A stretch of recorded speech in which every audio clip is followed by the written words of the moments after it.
Morning, hello, and welcome to This Date in History, aka TDH. This show is all about the events that occurred to date in years past, both recognized by actual historians, but mainly things we personally find intriguing enough for us to bring to you. The sources of this information come from the smart device application Today in History, What Happened Today in History, Historical Calendar, and the website onthisday.com. For links to those sources, the music done by Carrera, and anything else potentially interesting, check the underbar in the description below. Anyway, I am Alexander, and today I am joined by... The Slayer, yes. I see that you joined literally right as I started the show. What impeccable timing, good sir. Anyway, today is Freya's Day, also known as Friday, December 16th, 2022. 9 days, people. I'm gonna kind of copycat what's his face, the guy who voiced Kratos did. 9 days, 9 days, 9 days until Christmas.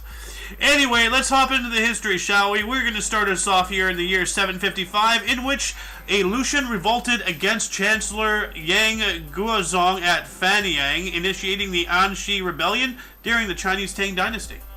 Alright, dang the Tang. And then we got a royal coronation in 1431. King Henry VI of England was crowned King of France, the only English monarch to wear both crowns. Ooh, well look at that. Henry VI. King of UK and France. Alright. And then another historic event here in 1497, Portuguese navigator Vasco da Gama was the first European to sail along Africa's east coast and named it Natal. Alright. Bratos, are you there or are you AFK with your microphone muted? Gonna give you a couple seconds to... Half here. Oh, you're half there? Yeah, like half here. Ah, okay. Well, then I will continue on as soon as I put my glasses on, because right now I can only see the Mayflower, barely. There we go. 1620, Mayflower pilgrims came ashore in Plymouth Bay, traditionally thought to be at Plymouth Rock, Massachusetts. New style, December 26. Alright.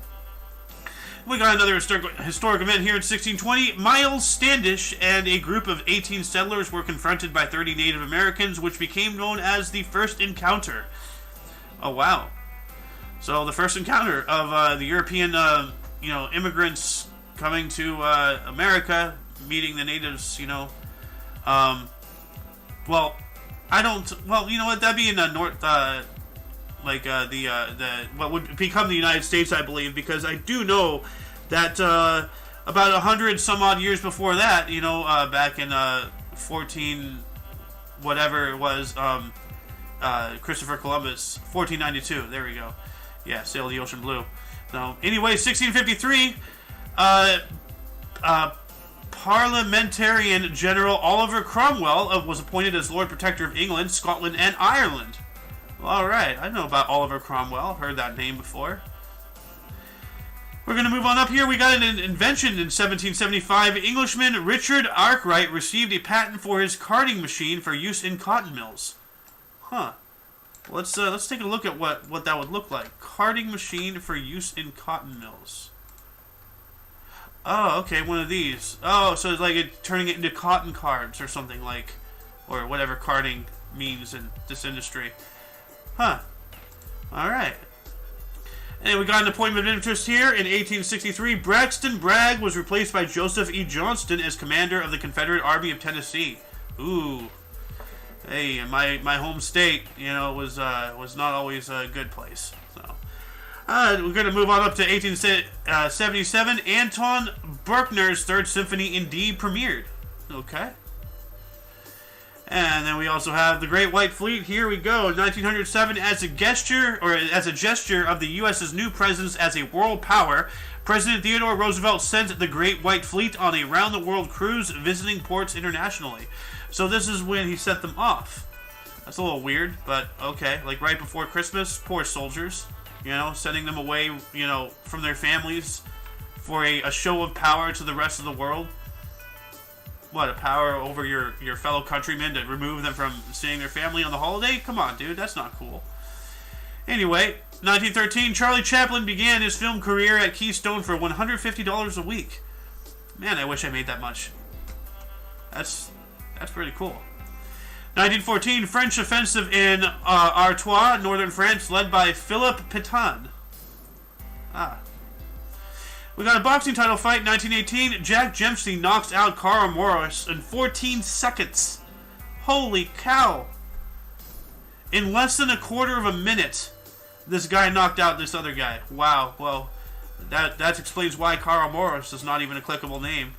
So. Then, 1921, the Anglo-Irish Treaty, agreed to by the British Parliament and the Sinn Féin, was ratified. Alright, the Anglo-Irish Treaty. Oh, why is it taking me to Michael Collins? That's weird. Let's see, what is the Anglo-Irish Treaty? 1921. Alright. 1921.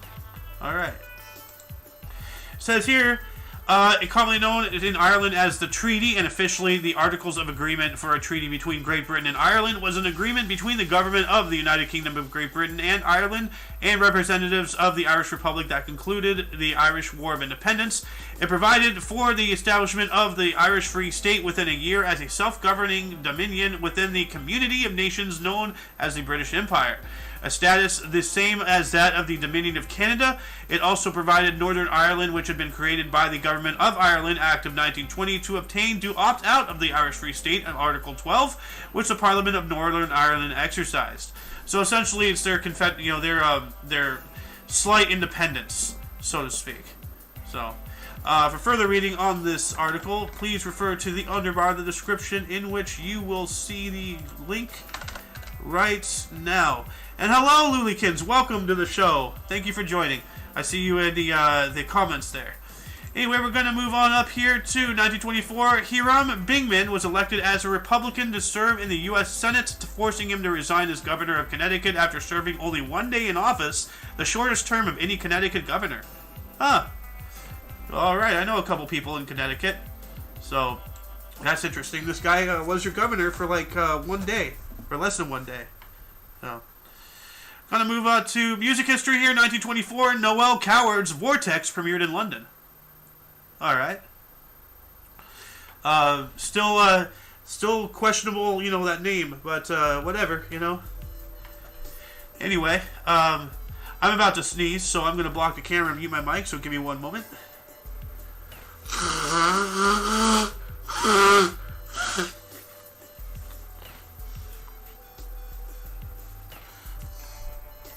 I'm sorry about that, but, when you gotta sneeze, you gotta sneeze.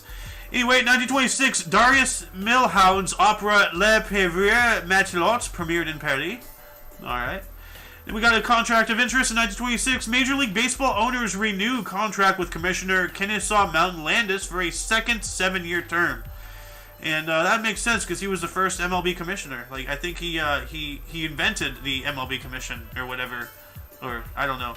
Anyway, 1927, Australian cricket batting maestro Don Bradman made his first class debut for New South Wales versus South Australia at the Adelaide Oval, finishing day in 1 hour and 65 not out. Crikey.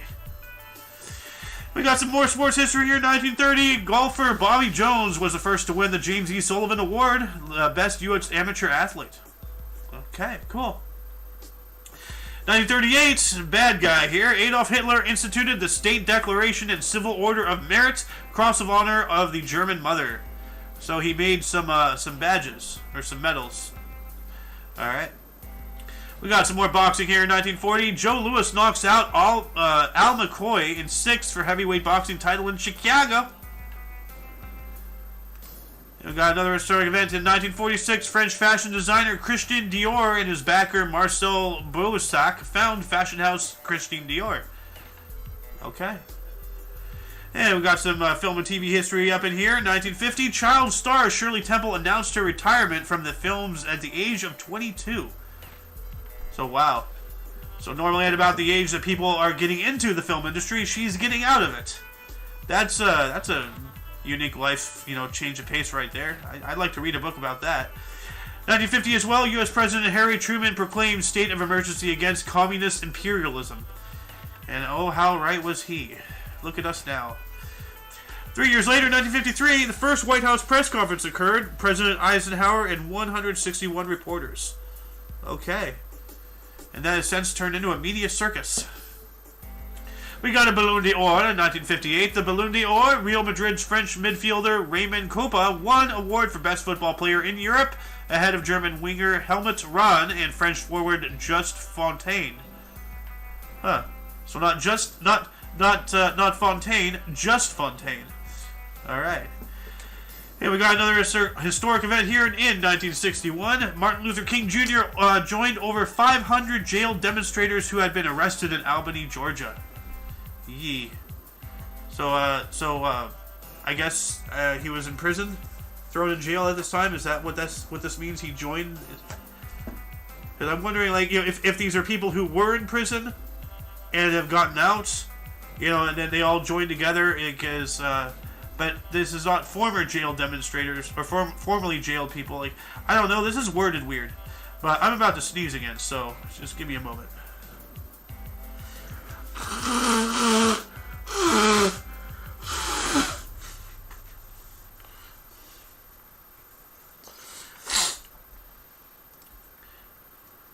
Anyway, I'm going to move on up here to 1962. Lawrence of Arabia, film directed by David Lean and starring Peter O'Toole, was released in the United States. And that's interesting. I'm thinking about, maybe we'll start off with that tonight, with movie night, and then we'll have a Christmas movie or something, because Christmas is only 9 days away, so we are not treating it like how we treated Halloween. Anyway, in 1966, Jimi Hendrix Experience released in... Let me try this again. 1966, Jimi Hendrix Experience released its first single, Hey Joe, in the UK. Alright. Eventually I got that right. 365 days later, in 1967, Wilt Chamberlain of the National Basketball Association Philadelphia 76ers scored 68 points versus Chicago. Alright. Got a film premiere here in 1968, the musical fantasy film Chitty Chitty Bang Bang, which I need to add that into the movies, because that is yet another movie I have to see. So there we go. Anyway, co-written by Roald Dahl and director Ken Hughes, starring Dick Van Dyke and Sally Ann Howes, with songs by Sherman and Sherman, premiered at the Odeon Leicester Square Theatre in London. Well, all right. Another film premiere here, 1969, the film adaptation of Hello Dolly, starring Barbara Streisand, premiered, winning 3 Academy Awards. And we've got some more sports history here. 1973, O.J. Simpson, the Juice, became the first National Football League running back to rush over 2,000 yards in a season. And he later put that skill to good use when he was doing something else involving a glove. And 1975, Bill Veeck bought 80% of MLB Chicago White Sox from John Allen. Dang. So 8 out of 10 people on that team belong to this guy. Huh. Got some more sports history here. 1976, Charlie Finley's $10 million damage suit against Bowie Kun began. I wonder what happened there. Oh. And 1978, Ronald Reagan denounced President Jimmy Carter's recognition of People's Republic of China. Thank you. Thank you, Reagan. Like, Jimmy Carter, you should not recognize... Wait. No, the People's Republic of China? Or the Democratic People's Republic of China? Which one is this? Okay, so this is the CCP. So this is not... the other ones. Okay, so it's confusing. Their names are very similar. They're only different by one word. Anyway, we got some sports history here. In 1983, Yogi Berra named New York Yankees manager for the second time. All right, and then we all know about the Yogiisms. Let's see here, Yogiisms, which are funny. So, let's see. For example, like there's like hurry up and wait. Or you tell the stupidest question, pie a la mode with ice cream, you made too many wrong mistakes. Like, what do any of these mean? I'm gonna, put this in the under, but this should be, I don't know, part of the standard underbar links, Yogiisms. I haven't even gone through the full list, so I have to, get through that myself. Anyway, we're gonna move on up here. In 1985, the film The Color Purple, based on the novel by Alice Walker, directed by Steven Spielberg, starring Whoopi Goldberg and Danny Glover, premiered in New York. Yeah, well, it's too bad someone involved has turned out to be a massive steaming heap So, but yeah. Anyway, and that's another movie I had to watch, actually, The Color Purple. The Color Purple. Anyway, 1985, John Gotti assumed leadership of New York's Gambino crime family after ordering the executions of Paul Castellano and Thomas Bilotti. Yep, no honor among thieves, and these criminals eat each other. So, 1986, revolt in Kazakhstan against Communist Party known as Zelokistan, which became the first sign of ethnic strife during Gorbachev's tenure. And then we also have 1993, Shannon Doherty, Brenda, was fired from TV series Beverly Hills 90210. Huh. Wonder what she did. Got some music history here. 1994, Davy Jones of the Monkees was charged with driving while intoxicated. DWI. Alright. Then we got an historic event here. 1997, U.S. President Bill Clinton named his Labrador Retriever Buddy. Why do we care? Why is that highlighted? Why is that even, why do we care? 2009, Ben Bernanke, chair of the U.S. Federal Reserve, was named Times Person of the Year for rescuing the global economy from the Great Recession. No, he did not. He just postponed it. He just slapped a big old band-aid on that thing, and now we're paying for it today. You know? And 2010, the final episode of TV talk show Larry King Live aired on CNN. Rest in peace, Larry King. I don't know much about his political standings or anything about what he said, but kudos to him. He was doing that show until he looked like he was like a puppet. His shoulders were up above his head like a vulture, but he kept on, and that guy, hats off to him. Partially, at least. Anyway, gonna move on up to 2016. U.S. State Department increased reward for information on Islamic State leader Abu Bakr al-Baghdadi to $25 million. Wow. That's a big price tag right there for any information on that guy. And we got an NFL record here. Brados, are you still half AFK? I guess you are. Anyway, 2019, Drew Brees broke Peyton Manning's NFL record, which was 539 for career touchdown passes as New Orleans Saints rout Indianapolis Colts 34-7. Brees 29 of 30 for 370 yards and 4 touchdowns for record 96.7 pass completion. Wow. I wish I knew what that meant, but it sounds impressive. 2019 as well, Mariah Carey's single All I Want for Christmas Is You reached number 1 25 years after release, and it has been doing so ever since. Only in 2019 though? I thought this has been a thing for longer than that. It's felt like it. So, and then let's see here. Well, that contains a word I can't say. That's sad. That's sad. I guess 2021 last year, Super Typhoon Ray struck the Philippines' southeastern islands with winds of 195 kilometers an hour or 120 miles per hour, killing at least 375. Well, go figure. I picked the worst one without even reading it. Anyway, before we move on into bursts and deaths, were there any articles that grabbed your attention more than most? Anything that you wished I had elaborated more about? Anything you would have liked to say had you been here? Start a dialogue in the comment section. Anyway, we're going to move on into bursts. We have Catherine of Aragon in 1485, the Spanish princess, first wife of Henry VIII, Queen of England, 1509-33, born in Madrid, Spain. And if this is the king I think it is, then she has a grisly fate. Let me check. No, she just died at that age, so I don't know. Anyway, we got George Whitefield in 1714, English-born Methodist leader and preacher, born in Gloucester, England. He has a very oval head and appears to be cross-eyed. Anyway, Ludwig von Beethoven, born on this date in 1770. He was a German composer, Fifth Symphony and Ode to Joy, just to name a few. Born in Bonn, Electorate of Cologne, in Germany, of course. And I want to give a shout-out to Mr. Protoblob. If he's watching, if he's not, he is my best German friend. So, we got Jane Austen, 1775, English novelist, Pride and Prejudice, born in Steventon, England. All right. And then we also got Jack Hobbs, 1882, English cricket batsman, 61 tests, 5,410 runs at 56.94, 15-time 100s, leading first-class run scorer, 61,760, and century maker, 199 for Surrey. Born in Cambridge, England.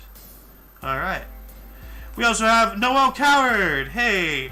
Born on this date in 1899, he was an English playwright, Hay Fever, Private Lives, and the director In Which We Serve, which later received the 1942 Academy Award. He was also an actor and singer. He was born in London. All right. Margaret Mead, 1901, a U.S. anthropologist, coming of age in Samoa and thoughts in female, born in Philadelphia, Pennsylvania. Hey. I heard it's always sunny there. Here we got Arthur C. Clarke, 1917, an English sci-fi author, 2001, A Space Odyssey, and Childhood's End, born in Maidenhead, England. All right. We also have Tom Brookshire, 1931, a U.S. football player and sportscaster, born in Roswell, New Mexico, in 1931. Maybe he's an alien. I mean, is it just me, or does that football helmet look a little more bigger than normal? Does he have a big bulbous head under there? What's going on? Something's a little fishy with Mr. Brookshire here. That's how the old helmets were designed. Stop deflating my fun. They all look goofy. All the helmets back in the day looked really goofy. They really do. They all look like Peyton Manning's forehead. Oh my god. Well, now that you're here, do you want to take 1938? Yeah, sure. Jimmy Lee Jackson, American civil rights protester and church deacon, was shot and killed by an Alabama state trooper in 1965, born in Marion, Alabama. Damn. So that's a tragic end to somebody really trying to fight for his rights. Just shot by a police officer, really. Yeah, R.I.P., man, R.I.P. Yeah, sick. Benny Anderson, born in 1940. Well, he died in. He was born in 1946. His 76th birthday. Swedish pop composer and musician. ABBA. Born in Stockholm, Sweden. So he was part of ABBA. I've heard of them. I swear every country that is affiliated with England has a Stockholm. Well, I mean, like Scotland, Ireland, England has one. That would explain the Stockholm effect. I mean, England did keep 25% of the world's landmass under their boot for quite some time. So. Yeah. True. Lee Jun, it's his 53rd birthday. Happy birthday, man. He's born in 1969, Chinese businessman and founder of Xiaomi Inc., born in Shantou, Hubei. Yeah, I wouldn't be so quick to wish him a happy birthday just yet. Okay, I think he might have ties to... okay. Yeah. Yeah, hang on. I wouldn't... Wait, hang on. Yeah. I'll do a little... Hang on. I'll do a thing. Yeah. While you're researching, I'm going to go on up here. We got Ashens, born on this date in 1976, a English YouTube personality, Ashens and the Quest for the Game Child, born in Norwich. That sounds a little weird, but okay. And then we got Christine Ritter, 1981, a U.S. actress, Jessica Jones, Veronica Mars, and model, born in Bloomsburg, Pennsylvania. And Theo James, 1984, English actor, Divergent, The Time Traveler's Wife, born in High Wycombe, England. And have you figured out if that company is, politically motivated? Huh? Well, it says here he's a billionaire entrepreneur and philanthropist. I would say for certain then, because especially, that status in China, you're not going to be against their government. So, yeah. But, let's jump away from politics. Let's get back into history here. You got one in 1997. In 1997, Zara Larsson was born. It was her 25th birthday. Swedish pop singer, songwriter, Uncover and Never Forget You, born in Solna, Sweden. Huh. All right, we're going to move on to the deaths, and you get to start us off. It is still your turn. 705. Wu Zetian. Chinese Empress, 690 to 705. Only woman to rule China before 16. Oh, she was born in 625. Huh. I almost said before. I was like, what? Yeah. Like, Well, I could have sworn that there was an empress of China in 1900, but, well, there could have been a king, an emperor, too. I thought she was the ruler, but... I thought that whole Chinese empire thing died out a while ago. Oh, no. Died out Why do I have over 9 pings? What the hell is going on? I mean, not like... What the fuck? Not like in the sense that it exists, but as in the sense that it's that you have a king. That you have either a king or an emperor. It's more just a president or, I don't know, czar. Actually, no, czar falls under the emperor. Bro, like, a Discord server I'm in, somebody's account got hacked and they pinged at everyone in every channel. Oh, God. I have 35 notifications in that one server right now. Holy shit. Here, let me put this on here real quick. Boo-doo-boo-doo. What the hell just... Oh my god. Wow. Anyway, let's move on up here. Who else died? Here you go. Wilhelm Grimm.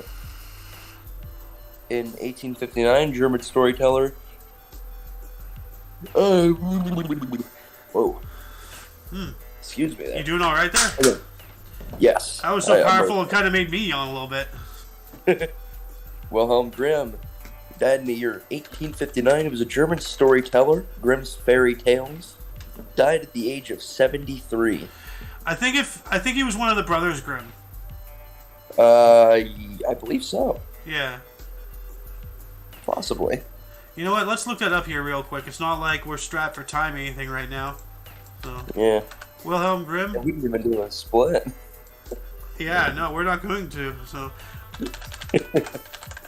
There's Brothers Grimm. Wilhelm, yes, yep. 1859. Yep, indeed. This is him. All right.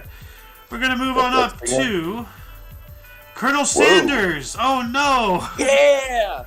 The man, the myth, the legend. Bro, Colonel dude. Sanders. Bro, look at his birth and death. They just swapped a number. Well, that happens not too often. Colonel Sanders. Yeah, no, died on this date in 1980. Was born in 1890. They did whoop, you know. Yeah. U.S. founder of Kentucky Fried Chicken dies at the age of 90. You, R.I.P. man. You made some of the best chicken on the planet. Yeah, it's too bad. Your legacy tastes awful now. It's very salty. I don't even go to KFC anymore. I go to. Depends on what you get. Like the Famous Bowl is still phenomenal. Although we did start making our own. We just started making our own homemade version of it. So. Yeah, well, like I just go to Raising Cane's. If you ever heard of those. Yes, I do go to Popeyes occasionally. I have been to Popeyes a couple of times. I don't know what is with their biscuits, but like it keeps me away from there. Like those biscuits. Yeah, their biscuits aren't that good. Their chicken's, oh my god, their chicken's flawless. It's all right. You know, I've had their famous chicken sandwich, and I don't see for the life of me why someone in Detroit would kill somebody else for one of the chicken sandwiches. But okay. Remember when that story came out? Like, some guy murdered some guy in, like, Detroit or Chicago or Michigan or whatever, like, over a chicken sandwich. It's like, why, dude? It's like, it's not worth killing someone over that kind of chicken. It's like, you know, yeah, the sandwich is tasty, but it's not worth killing somebody over. My dad has this bias for KFC, and he said this one time he bought Banquet. He bought the Banquet chicken. He said, that is the closest thing you can get to KFC that isn't KFC. And I said, Popeyes and Bojangles are better, right? Huh. I've never heard of a Bojangles, and I've never been to Church's either. So I still, Popeyes is the one with the, So. Yeah, they're the one with the little jingle. Bojangles is only in like a specific area of the country, like the southeast. They're part of the South. They're mostly in the Southeast. They practically don't exist up here in your area, my area. They don't exist. All right. Before I move on, I see that Jay Swanson has joined the show. Welcome, welcome, good sir. How are you doing today? Yeah. All right, we're going to continue on up. We have Sylvester James Jr. died on this date in 1988. He was a U.S. singer-songwriter. Do you want a funk? I almost read that wrong. Died of complications from HIV/AIDS at 41. Well, maybe I would have read that right. That would have explained how he got those diseases, but yeah. Anyway, let's see here. We also have, I guess I'm just going to take this, 2021 Tanyela Moa, Tongan Rugby Union halfback, 20 caps, Auckland Blues, section Palois, RUFC, died at the age of 36. That's young. Oh. Yeah, that's really young. Oh. Give me a second again. Anyway, that shall conclude the show. Once again, you can check the underbar of the description for any links you may find interesting, including one unlimited to all things Omni Coalition. Go check out our Rumble and our BitChute and such. Anyway, for your dose of Past Events Daily, we stream every day at 10 in the morning Pacific Time, which is 11 Mountain, 12 Central, and 1 p.m. Eastern Standard Time. Yep, as well as 7 p.m. In Germany. So anyway, for all of you and all of us, I am Mayo Xander. The Slayer. And you, of course, are you. And until you catch us tomorrow, or if you're interested in news, we have a news show coming up in a few hours at 2 Pacific Time, p.m., that is. Anyway, until then, don't forget to look right and left at every intersection, rate 5 thumbs, and subscribe. Toodles!